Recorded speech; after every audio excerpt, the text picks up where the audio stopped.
willst einen Hund, der dich verlässlich auf Schritt und Tritt begleitet, egal ob mit oder ohne Leine? Heute zeige ich dir, wie du dieses Ziel in 4 Schritten erreichen kannst. Willkommen bei Vergiss die Leine, mein Name ist Urs Dieterich und heute geht es um die Freifolge.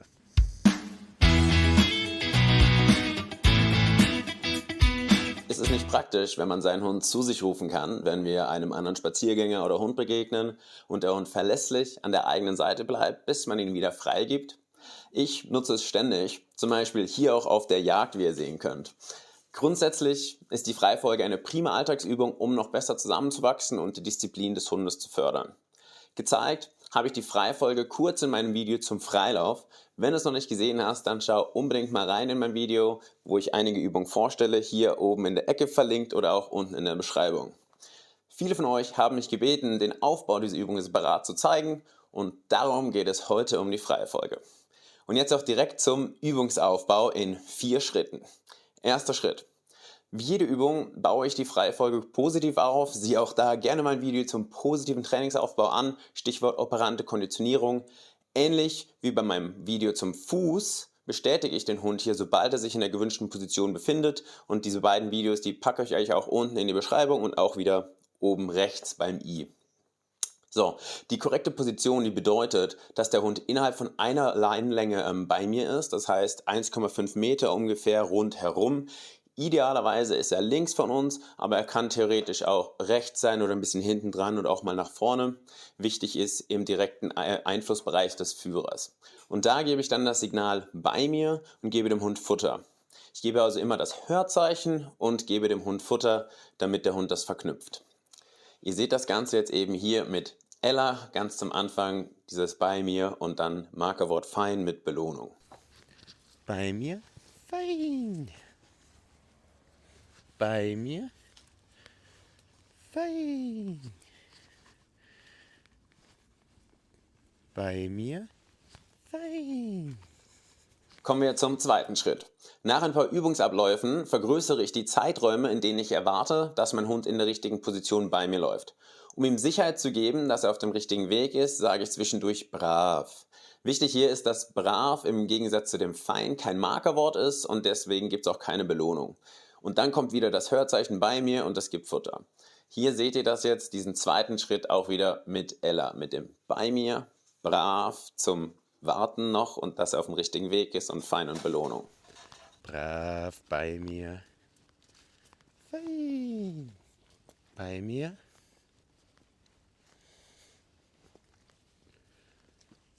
Brav. Fein bei mir.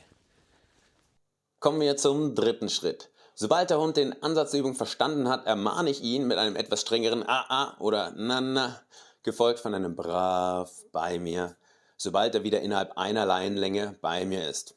Sollte sich der Hund dadurch nicht beeindrucken lassen, dann werde ich etwas energischer und stampfe auch mal gegebenenfalls so mit dem Fuß auf, etwas kräftiger und meine Körperhaltung ist angespannt, wird allerdings dann sofort wieder weich und einladend, sobald eben der Hund auf mich reagiert. Das müssen wir jetzt einfach eine ganze Weile lang festigen, auch ohne größere Ablenkungen in der Umwelt.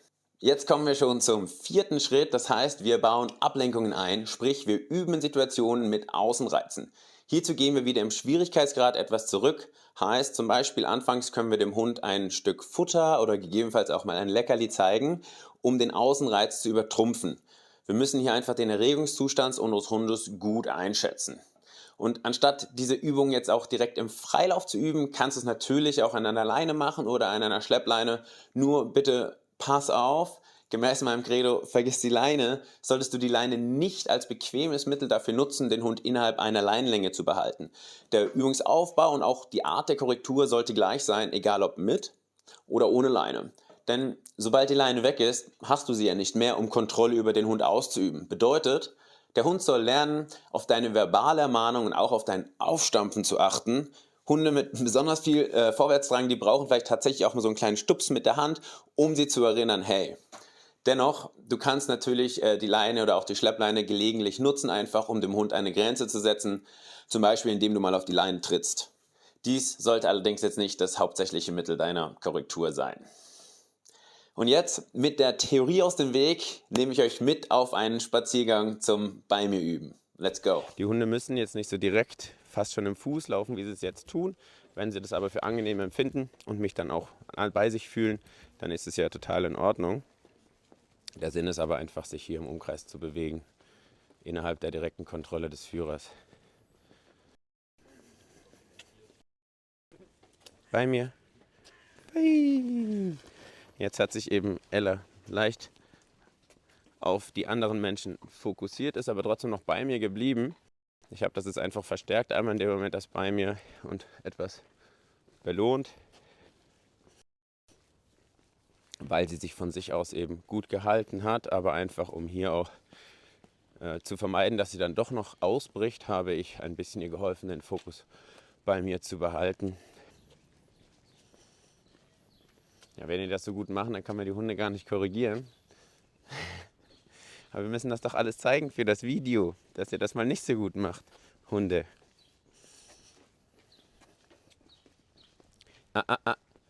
Oh, brav, brav. Bei mir.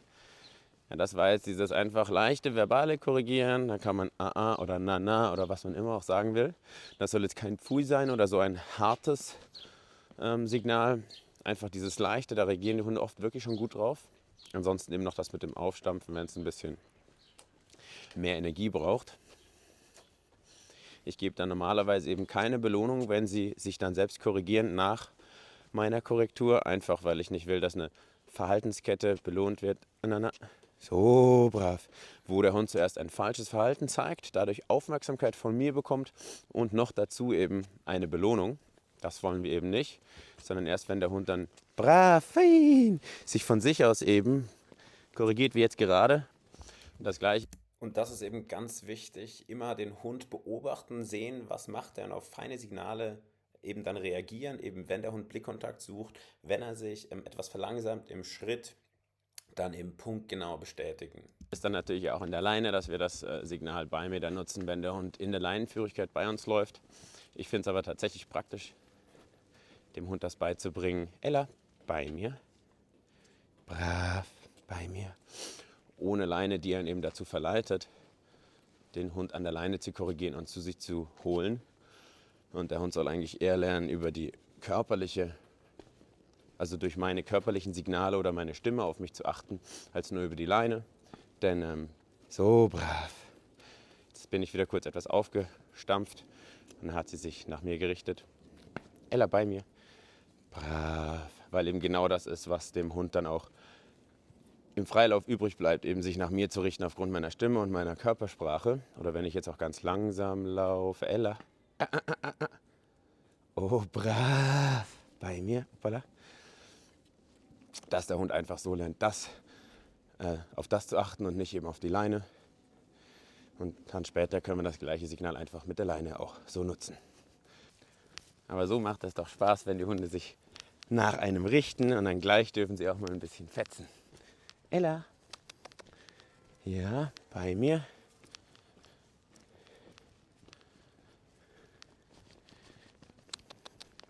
So brav. Ella, bei mir.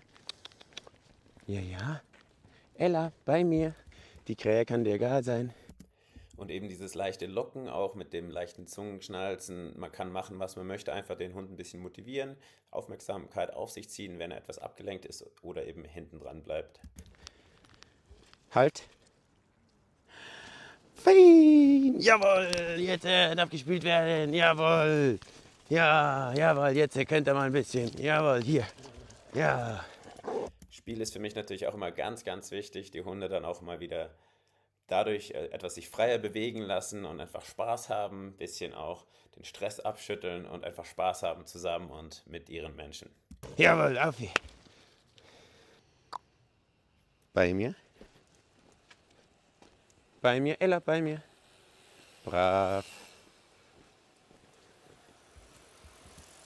Jetzt sehen wir eben hier ein paar Ablenkungen. Es kommen mehrere Fahrradfahrer an uns vorbei, aber die Hunde wissen, da passiert nichts, das ist nicht ihr Business. Sie ignorieren die Fahrradfahrer und das ist einfach etwas ganz Wichtiges, das man üben sollte. Im Zweifel einfach mal separat einen Freund bitten, mit einem Fahrrad vorbeizufahren und das einfach zu üben, je nachdem, wie der Hund darauf reagiert. Am besten natürlich einfach von Anfang an richtig aufbauen und dann ist das eigentlich in den meisten Fällen überhaupt kein Problem. Brav, Ella, hast du mich angesehen? Fein. Das ist jetzt eben auch wieder das, wirklich auf die feinen Signale achten des Hundes, spult im Zweifel das Video nochmal zurück, seht es euch an und genau dann eben punktgenau bestätigen. Fein.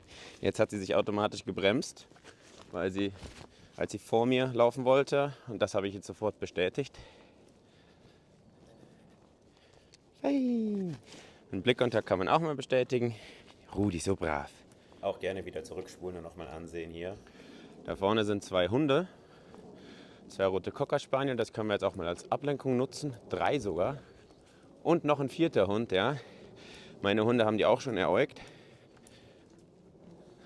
Und sie walten jetzt trotzdem hier. Die Hunde schauen auch schon vor zu uns. Ella bei mir. Brav. Jetzt ist sie gerade eben ein bisschen zu weit nach vorne gegangen. Deswegen habe ich das kurz ermahnend kommentiert. Brav. Auch eben hier so ein Roller sollte die Hunde nicht ablenken. Das kann man dann auch bestätigen. Durch eben ein Brav. Rudi bei mir. Er äugt jetzt hier eben schon etwas nach den anderen Hunden. Soll sich da aber trotzdem nicht von dem bei mir entfernen. Halt. So brav. Jetzt sind sie mir doch sehr fokussiert auf die anderen Hunde. Feinela. Rudi. Guck mal. Fein. Genau, wieder Aufmerksamkeit auf mich. Und nur in diesen Situationen kann man auch wirklich dann üben und noch mehr erreichen, wenn man eben die Aufmerksamkeit für sich behält. Rudi. Bei mir.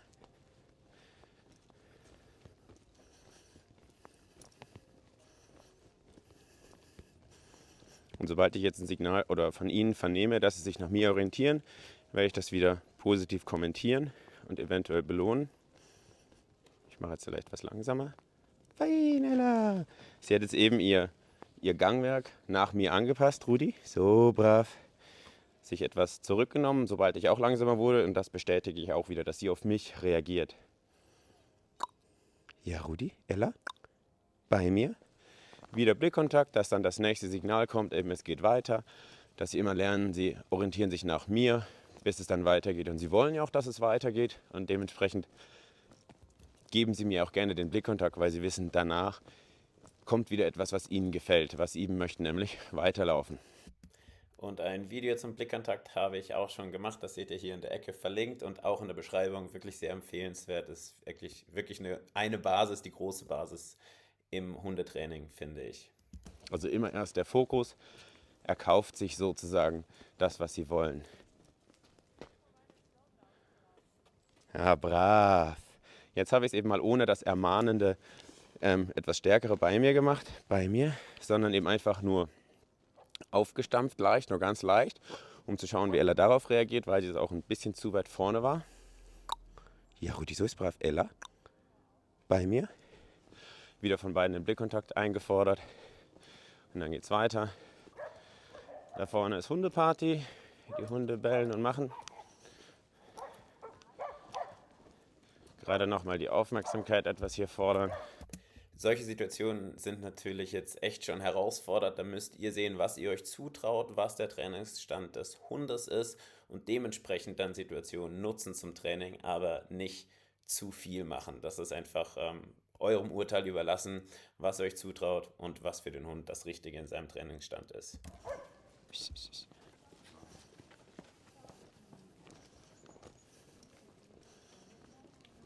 Ella. Oh, brav. Dieses kleine Aufstampfen habt ihr vielleicht gesehen, ansonsten gerade nochmal zurückspulen. Darauf reagieren die Hunde nämlich tatsächlich sehr gut. Dieses leichte Aufstampfen. Eben gerade wieder mit dem etwas stärkeren Auftreten als Erinnerung, hey, wir sind jetzt hier in dieser Übung. Da reagieren einfach die Hunde tatsächlich meist sehr gut drauf, wenn man das auch wieder richtig und vorsichtig aufbaut. Probiert das einfach auch so wieder den Fokus der Hunde auf euch zu bekommen. Ich hoffe, diese Clips geben euch einen hilfreichen Einblick, wie ich die Freifolge mit meinen Hunden übe, und sie inspirieren euch auch, es auszuprobieren. Wichtig ist, dranbleiben und immer versuchen, ein kleines bisschen besser zu werden. Jetzt in der Festigungsphase ist es einfach wichtig, üben, üben, üben. Und es ist auch eine Kunst, so das richtige Maß an Außenreiz zu finden, um eine Situation zum Üben zu nutzen. Ich möchte euch gut zureden, im Zweifel eurem Hund ein kleines bisschen mehr zuzumuten, als ihr denkt. Gleichzeitig müsst ihr immer bereit sein, den Hund blitzschnell zu korrigieren und dann ebenso schnell wieder die gewünschte Reaktion des Hundes bestätigen, wenn er sich eben zurücknimmt. Nur indem du hier parat bist und dem Hund zeigst, dass du den Ungehorsam nicht tolerierst, festigt sich die Übung. Der Hund lernt, dass deine Signale absolute Gültigkeit haben, egal was in der Außenwelt passiert. Das gibt ihm Sicherheit und macht es ihm einfacher, dir zu vertrauen. Er wird insgesamt führiger und eure Beziehung wird immer fester und besser aufeinander abgestimmt. Ich wünsche euch ganz viel Spaß beim Üben. Bleibt dran. Falls ihr es noch nicht kennt, dann seht euch auch unbedingt mein Video zum Fußgehen an. Da zeige ich euch, wie ihr es hinbekommt, dass euch euer Hund aufmerksam wie ein Schatten folgt. Und wenn ihr dieses Video jetzt hier auch hilfreich fandet, dann lasst mir doch bitte einen Daumen hoch da und abonniert den Kanal. Schreibt mir in die Kommentare, was euch gefallen hat und was ich besser machen kann. So kann ich versuchen, auch jedes Mal ein kleines bisschen besser zu werden. Lieben Dank, alles Gute und bis zum nächsten Mal. Tschüss.